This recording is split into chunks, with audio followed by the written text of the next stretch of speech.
Sveicināti! Tātad sākam preses konferenci par likuma normām, kas no jaunā gada paredz pienākumu fiziskām personām deklarēt savu mantisko stāvokli.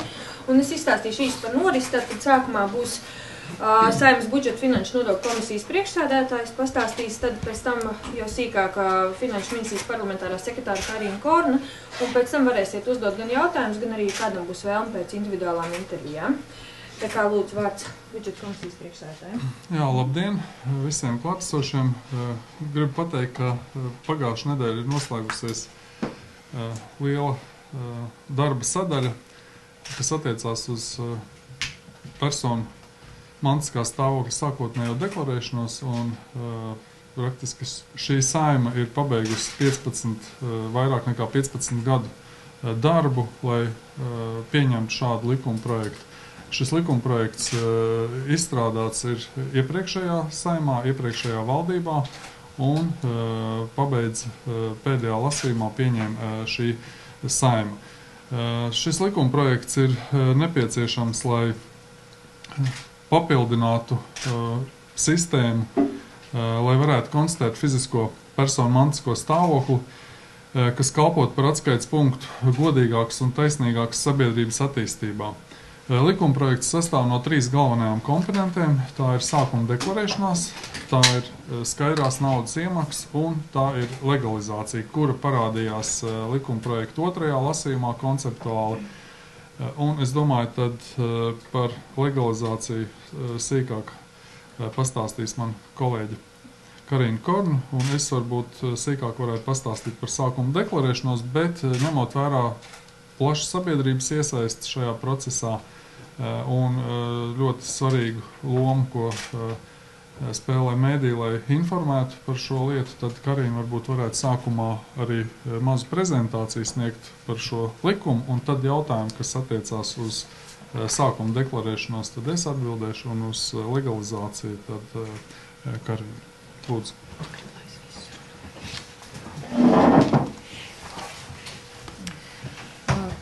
Tā, labdien! Tātad sākotnēji jūs redzat, kāda ir šī fizisko personu sākotnējās deklarēšanās būtība. Tas, ko es gribētu uzsvērt, ka šis likums attiecas tikai un vienīgi uz fiziskajām personām, un šis likums nekādā veidā neietekmē juridiskās personas, un vienā komisijas sēdē mēs dzirdējām, ka iespējams tas varētu attiekties arī uz politiskajām partijām, taču man ir šīs bažas jānoraida, jo likumā ir skaidri ierakstīts, ka šis likums attiecas tikai uz fiziskajām personām. Kā jau Reira kungs minēja, šī likuma mērķis ir izveidot sistēmu, lai konstatētu fizisko personu mantisko stāvokli un sekmētu šī mantiskā stāvokļa kontroli. Taču es gribētu teikt, ka šī likuma projekta mērķis nav tikai ēnu ekonomikas apkarošana, jo šis likuma projekts bija mums arī ēnu ekonomikas apkarošanas plāna ietveros izstrādāts likuma projekts. Bet šī likuma projekta mērķis ir nedaudz plašāks. Šis likums būs arī kā līdzeklis pārējām ministrijām plānojot savus budžetus, un tas var ietekmēt gan labklājības jomu, gan veselības jomu, gan arī izglītības jomu, kur ir plānotas reformas gan pabalstos, gan iespējams arī veselības sistēmā ir plānotas kādas reformas, un šis likums sekmētu arī šo reformu veikšanu. Tātad šeit jūs varat redzēt, kas ir tās personas, kurām ir jāiesniedz sākotnējā deklarācija. Tātad tās ir personas, kuras ir Latvijas Republikas rezidenti uz šī gada 31. decembri, un tās būs personas, kuras kļūs par Latvijas Republikas rezidentiem. Šīm personām ir jādeklarē viņu mantiskais stāvoklis uz šī gada 31. decembra 2024. Un tām personām, kuras kļūs par Latvijas Republikas rezidentiem, būs jāfiksē mantiskais stāvoklis uz tā gada 31. decembra 2024, kurā viņas būs kļuvušas par Latvijas Republikas rezidentiem. Likumprojekts paredz, ka mantiskā stāvokļa deklarācijas būs jāiesniedz Latvijas Republikas rezidentiem no nākamā gada 1. marta līdz 1. jūnijam. Un attiecīgi tām personām, kuras kļūs par Latvijas Republikas rezidentiem, šīs deklarācijas būs jāiesniedz nākamajā gadā, kad viņas būs kļuvušas par Latvijas Republikas rezidentiem no 1. marta līdz 1. jūnijam. Lai personām neuzliktu pārāk lielu slogu un neliktu deklarēt to, kas jau ir valsts rīcībā, tātad jūs varat redzēt, ka personai nebūs jādeklarē tāds īpašums, kas ir reģistrēts valsts vienotajā datorizētajā zemes grāmatā, kas ir reģistrēts transporta līdzekļu to vadītāju valsts reģistrā, civilās aviācijas gaisa kuģa reģistrā un vēl 2 reģistros, to jūs varat redzēt šajā prezentācijā. Tāpat šīs deklarācijas nebūs jāiesniedz valsts amatpersonām, kuras jau iesniedz šādas deklarācijas saskaņā ar citu likumu. Uz viņām attieksies tikai nosacījums par skaidrās naudas deklarēšanu. Attiecībā uz skaidrās naudas deklarēšanu šobrīd likumprojekts paredz, ka skaidrās naudas deklarēšanai ir viens nosacījums. Ir jādeklarē visa skaidrā nauda, kas pārsniedz 10 000 latus. Savukārt amatpersonām ir jādeklarē tā skaidrā nauda, kas pārsniedz 4000 latus. Šī naudas summa, kas pārsniedz 10 000 latus, būs jāiemaksā arī kredītiestādē, bet attiecībā uz kārtību, kādā būs jāiemaksā šī skaidrā nauda, tiks izdot ministra kabineta noteikumi līdz nākamā gada 1. februārim. Kas tad personām būs jādeklarē? Personām jādeklarē būs tas nekustamais īpašums, kas viņām pieder ārvalstīs, tāds nekustamais īpašums Latvijas Republikā, kurš nav ierakstīts zemes grāmatā un kura vērtība pārsniedz 10 000 latus, ārvalstīs reģistrēti sauszemes, ūdens vai gaisa transporta līdzekļi, kapitāla daļas Latvijā, kuru vērtība pārsniedz 10 000 latus, kapitāla daļas ārvalstīs, tātad finanšu instrumenti Latvijā, kuru vērtība pārsniedz 10 000 latus, finanšu instrumenti ārvalstīs un naudas uzkrājumi, kuri kopsumā pārsniedz 10 000 latus.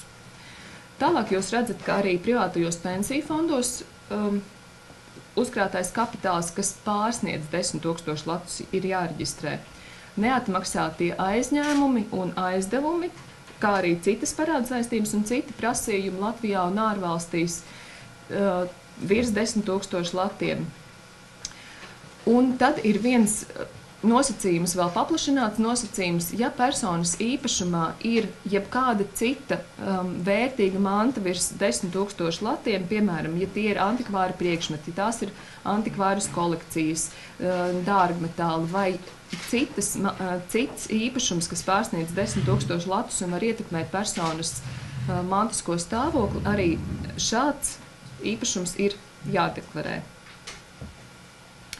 Un jādeklarē ir arī kapitāla daļas un finanšu instrumenti, kas ir nodot pārvaldībā citai personai un kur konkrētā fiziskā persona ir patiesā labuma guvējs. Nākamā likuma projekta daļa, ko Rērkungs jau minēja, attiecas uz tā saucamo iepriekš gūto ienākumu legalizāciju.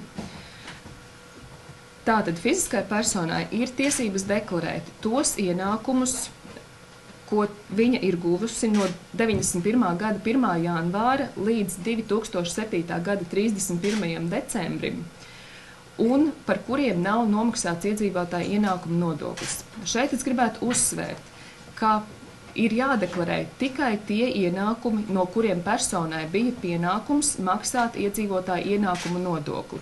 Tas nekādā veidā neatiecas uz tiem ienākumiem, kas ir iegūti noziedzīgā ceļā un no kuriem, protams, attiecīgi arī ienākumu nodoklis nav jāmaksā. Attiecībā uz šo legalizāciju par šiem ienākumiem, ko es iepriekš jau minēju, personai ir jāmaksā samazināta iedzīvotāja ienākuma nodokļa likme 15% apmērā. Sākotnēji likumprojekts paredzēja vēl valdībā, tad, kad šis likumprojekts tika skatīts, sākotnēji tas paredzēja 10%, bet diskusiju rezultātā tika panākts kompromiss, un šī procentu likme, kas šobrīd ir ierakstīta likumprojektā, ir 15%. Kādi ir šīs legalizācijas mērķi?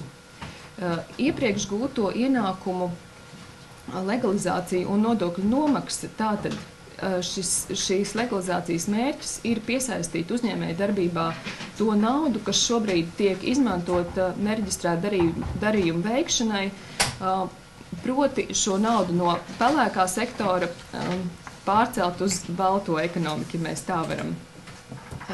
tā varam teikt. Un, protams, tā ir arī valsts nākšana pretī iedzīvotājiem, un tā ir iespēja personām izpildīt savas saistības pret valsti. Un šajā gadījumā, protams, persona netiek saukta pie atbildības normatīvajos aktos noteiktajā kārtībā. Šeit jūs varbūt varat izlasīt prezentācijā, kāda ir šie nosacījumi, bet tas jau, kā es jau minēju, iedzīvotāju ienākumu nodoklis 15% apmērā par ienākumiem no 91. gada līdz 2007. gadam ir jāmaksā tikai par tiem ienākumiem, kas apliekas ar iedzīvotāju ienākuma nodokli. Tātad procedūra ir tāda, ka persona iesniedzot valsts ieņēmuma dienestā šo sākuma deklarāciju no 1. marta līdz 1. jūnijam, arī deklarācijā uzrāda šos ienākumus un mēneša laikā nomaksā šos 15% ienākumu nodokli. Ja šī aprēķinātā nodokļu summa pārsniedz 1500 latus, personai ir tiesības šo summu samaksāt pa daļām.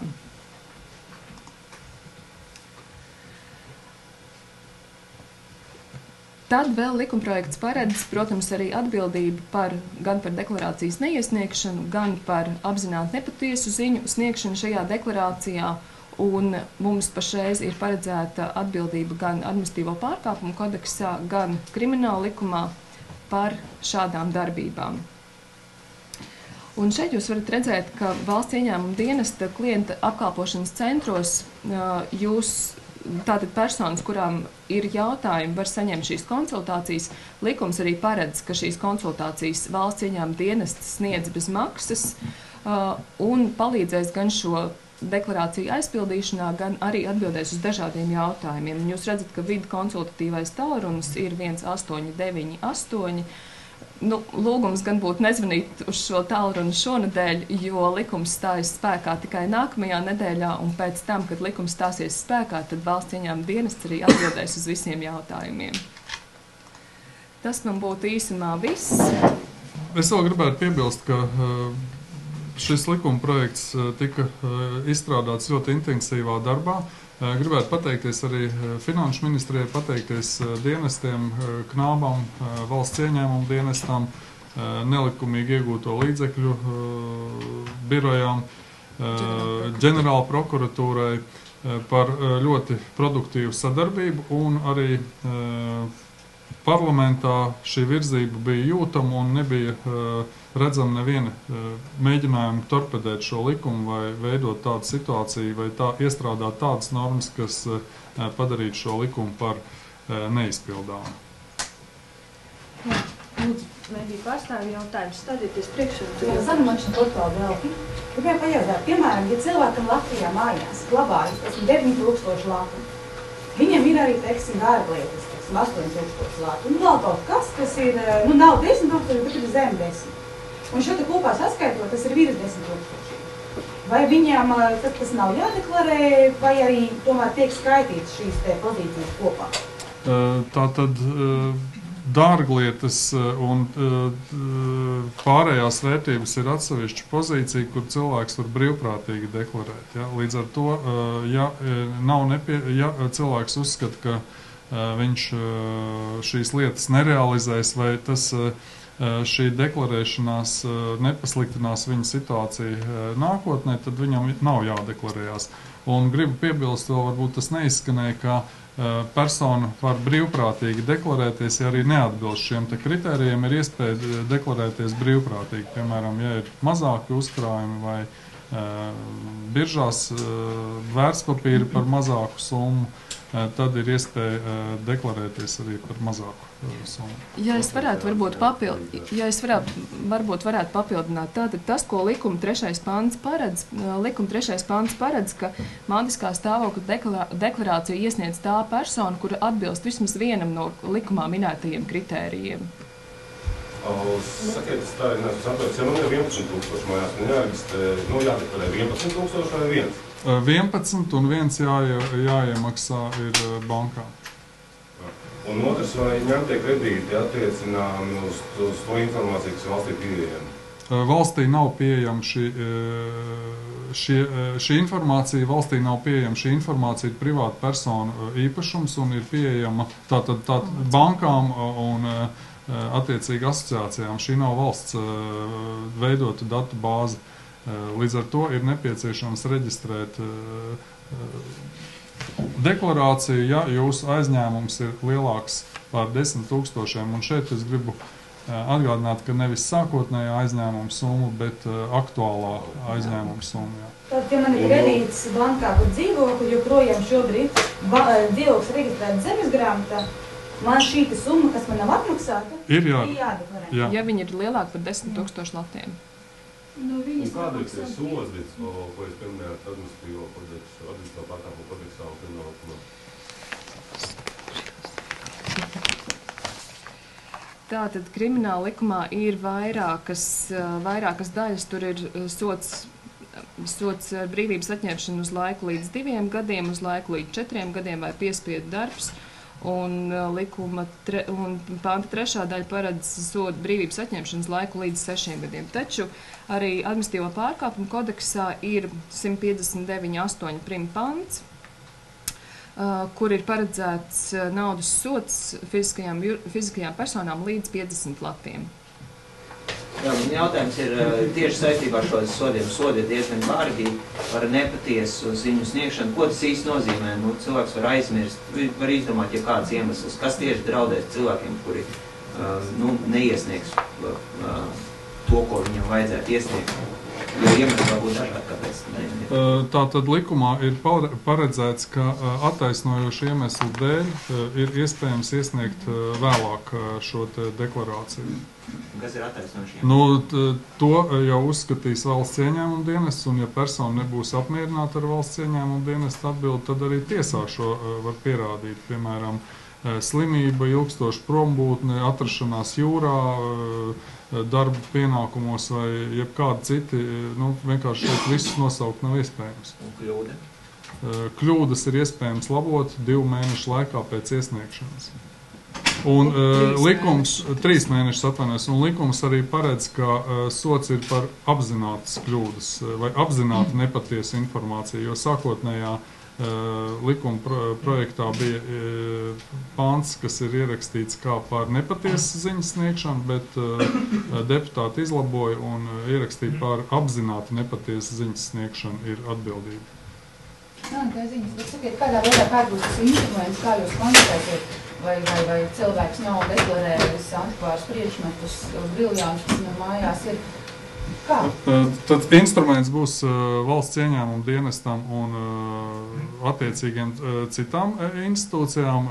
Mūsu galvenais uzdevums šajā dienā ir pastāstīt, ka ir šāds likums pieņemts un šī likuma normas, lai cilvēki varētu sagatavoties šo likumu ieviest. Tātad varbūt sīkāka informācija varētu ar attiecīgiem dienestiem izrunāt par lietām. Gribu pastāstīt vienu piemēru, ko es arī esmu izlasījis, man liekas, portālos par 10. Saeimas vēlēšanu tādu mazu niansīti, ka vairāk nekā 46 deputāti kandidāti 10. Saeimai iesniedza apliecinājumu vai aizpildīja sākotnējo deklarēšanos, ka viņiem ir skaidrās naudas uzkrājumi. Un es esmu lasījis informāciju, ka 16 no viņiem jau ir prāvi uzrēķini, 25 procentu apmērā no nepatiesi uzrādītās skaidrās naudas. Tātad valsts ieņēmuma dienestam, valsts citām institūcijām ir šie instrumenti jau patreizējā situācijā, lai cīnītos pret nepatiesi uzrādītiem līdzekļiem. Un kā viens piemērs ir šis par cilvēku nepatiesi uzrādīto skaidro naudu. Lūdzu, kāda ir pienākuma, varbūt vēlreiz precizējot, kāda ir pienākuma cilvēkam, kurš ir no savas algas mājās uzkrājis, teiksim, 15,000 lati, par ko viņš ir, protams, saņemot šo atalgojumu, ir maksājis iedzīvotāju ienākumu nodokli, likumā noteiktā kārtībā, bet viņam tie 15,000 ir iekrājušies. Šis likums uzliek par pienākumu 5,000 latus iemaksāt kredīti iestādē atbilstoši ministra kabineta noteikumiem, vai nu 11,000 latus, ja šis pilsonis ir amatpersona. Un sakiet, lūdzu, vēl to tā nodokļu likuma 15%, tā ir no kādas summas, no tās, kas pārsniedz 10,000? Nē, tā ir no ir divas dažādas lietas. Viena ir sākotnējā deklarēšanās, un otra ir ienākumu legalizācija. Tās ir divas dažādas lietas, kas ir šajā likumprojektā paredzētas. Proti, tas, kas attiecas uz deklarēšanos, kuras minēja tās visas lietas, kas cilvēkam ir jādeklarē, tas neatiecas uz jūsu pieminētajiem 15,000, ko viņš ir sakrājis no savas darba algas. Par to papildus nodoklis nav jāmaksā. Runa ir šajā legalizācijas daļā tikai par tiem ienākumiem, ko persona ir saņēmusi laika posmā no 91. līdz 2007. gadam, un par kuriem nav bijis nomaksāts iedzīvotāju ienākumu nodoklis, kā tas personai būtu bijis jādara. Tātad, ja persona ir no darba algas sakrājusi 15,000 latus, tad, kā jau Rērkungs minēja, viņi iesniedz deklarāciju, nodeklarē šos 15,000 latus, 5,000 ieskaita kredīti iestādē, pēc tam, jebkurā laikā, kad persona vēlas šo naudu, var izņemt no kredīti iestādes, un viņi ir izpildījuši savu pienākumu pret valsti. Bet kā jūs nokontrolēsiet to, ka tas cilvēks, teiksim, to naudu, viņš pateikt, viņš uzkrāja? Patiesībā viņš strādāja nelegāli 91. gadā un saņēma aploksnē šo naudu un nenomaksāja nodokli. Likums ir rakstīts likuma paklausīgiem pilsoņiem, un ar jūsu minētajiem pilsoņiem tad valsts ieņēmuma dienests strādās. Man par legālo prezumciju tam visam nav jēgas, ja to neievieš faktiski. Praktiski ir panākt vienošanās gan administratīvā procesā, gan krimināla procesā ieviest līdz 1. martam arī legālās prezumcijas normas. Jā, jo mēs par legālo prezumciju diskutējām arī diezgan daudz komisijas sēdēs, izstrādājot šo likumprojektu, un legālā prezumcija nav šī likuma. Šis likums nav tas, kur legālajai prezumcijai būtu jābūt, jo tas ir vairāk procesuāls līdzeklis. Līdz ar to tika panākt vienošanās ar juridisko komisiju, ka mēs strādāsim pie abiem diviem šiem likumiem un šo legālo prezumciju ietversim tur. Un vēl par to bankā ieskaitīšanu, tagad kontekstā ar šo banku krīzi Latvijā, jūs jau zināt, ka ir daudz izteikušies, ka negrib skaitīt iekšā. Ko, ja cilvēks tiešām negrib skaitīt, viņam tur, piemēram, 500 miljonus, viņš neuzticās. Pirmkārt, gribu atgādināt, ka banku sistēma Latvijā ir stabila. Otrkārt, atgādināt to, ka tātad ieguldījums līdz 70,000 latiem valsts garantē. Un treškārt, konkrētāk varēs par šo iemaksas kārtību runāt tad, kad būs ministra kabineta noteikumi, kur paredzēs. Un šie noteikumi tiks izstrādāti līdz 1.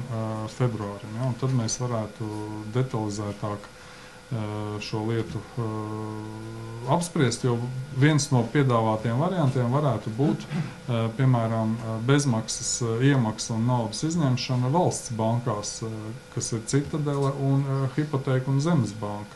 Līdz ar to tad cilvēkam būtu izvēles, vai nu viņi iemaksā savās bankās vai valsts bankās, kur šie līdzekļi varētu būt garantēti. Jā, bet, tas ir viens no tikai no risinājumiem, bet ministra kabinets izstrādās līdz galam šo versiju.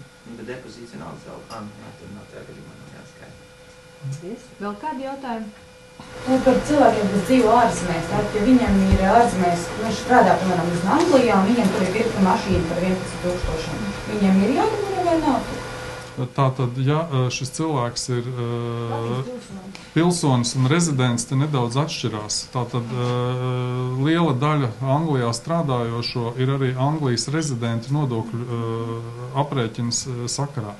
Līdz ar to, ja viņš ir Anglijas rezidents, tad viņam nebūs jādeklarējās, vispār nebūs jādeklarējās, bet tad, kad viņš nolems pārvākties uz dzīvi uz Latviju, tad būs šī sākotnējā deklarācija jāveic. Ja viņš to mašīnu atstās tur uz savu vārdu, tad būs jādeklarēs. Ja viņš pārdos neizdevīgāk par šiem 11 000 nedaudz lētāk, tad varbūt arī nebūs jādeklarējās.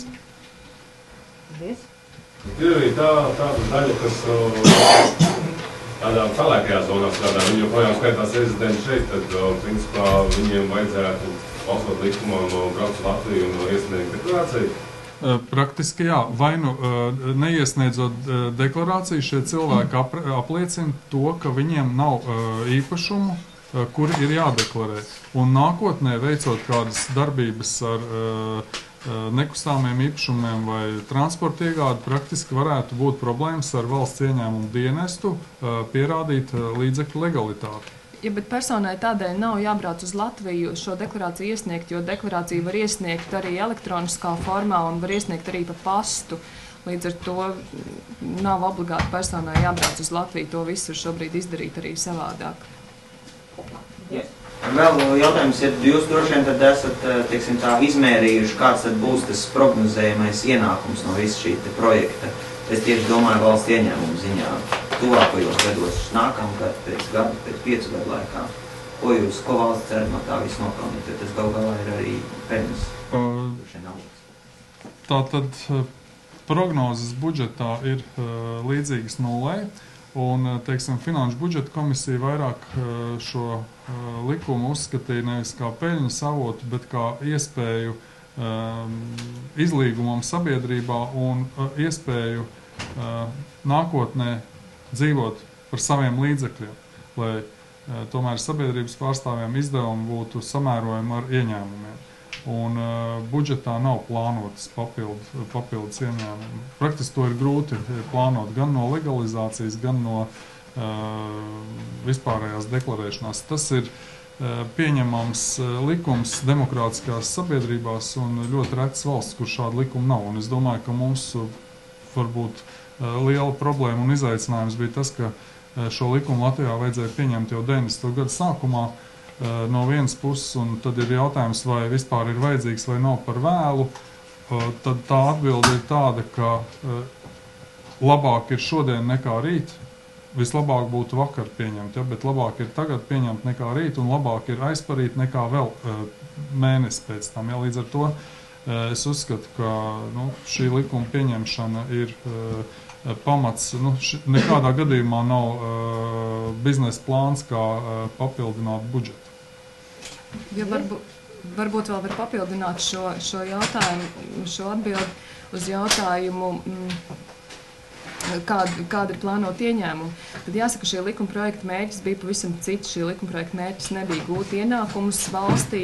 Šī likuma projekta mērķis bija pēc iespējas plašākam cilvēku lokam uzlikt par pienākumu iesniegt šīs deklarācijas, jo tas arī valsts ieņēmuma dienestam un arī knāb dos lielāku iespēju izkontrolēt amatpersonas, jo tad, kad amatpersonas iesniedz deklarācijas, tad vienā brīdī, protams, mums šī ķēdīte pārtrūks, tad, kad amatpersona aizdod vai aizņemās no fiziskās personas. Un šī situācijā, ja mēs plašākam cilvēku lokam vienā dienā liekam par pienākumu deklarēt šo viņu mantisko stāvokli, tad tas ļoti atvieglos gan knābu, gan valsts ieņēmuma dienas darbu arī šajā kontrolas ziņā. Jā, bet mēs zinām, ka ir apmēram pēc eksperta aplēsēm kaut kāds miljards pelēkajā ekonomikā, ir 30% pelēkās ekonomikas dažādi rādītāji. Mums nav kāds konkrēts rādītājs, par cik jūs gribat viņus samazināt, šī te likuma ieviešanas rezultātā. Tātad vēlreiz atkārtoju, ka budžeta komisija šo likumu neizskatīja kā pelnīšanas likumu un nekādā gadījumā nevērtēja no šāda viedokļa. Paldies. individuālā kārtā. Labi. Es par tām kolekcijām, gluži nav skaidrs. Tur arī komisijā pie jums tika pasaules jautājums. Ja man ir par tām ārpu nomēju, jo nav kāda kolekcija, un pēkšņi, kolekcionārā gribētā informācija tomēr pieeja, man ir baigi fēns piedāvājums vilinošs, ja, un es viņu pārdodu par tādu cenu, par kādu mums apņems nebija rādījies. Tā man pēc tam atskaitīties vidu priekšā un valsts. Likums paredz, ka jums ir tiesas ceļā vai sarunās ar vidu iespēja pierādīt, ka jums tāda ir bijusi. Ja, jo praktiski šis ir brīvprātīgas deklarēšanās šī aila, kas attiecās uz mākslas priekšmetiem kolekcijām, un likums ir būvēts tā, lai tomēr jūs būtu ieinteresēts šo pēc iespējas patiesāku stāvokli norādīt. Jo patiesāks stāvoklis, jo veicot darījumus nākotnē, jums nebūs saskarsmes vispār ar valsts institūcijām. Šī gadījumā jums ir iespēja pierādīt to, ka jums šāda marka vai glezna vai kas ir bijis, un tad viņi tiks uzskatīti par jūsu īpašumu, un tas arī viss. Labi, ja jautājumi vairs tagad nav, tad individuālās intervijas. Paldies visiem!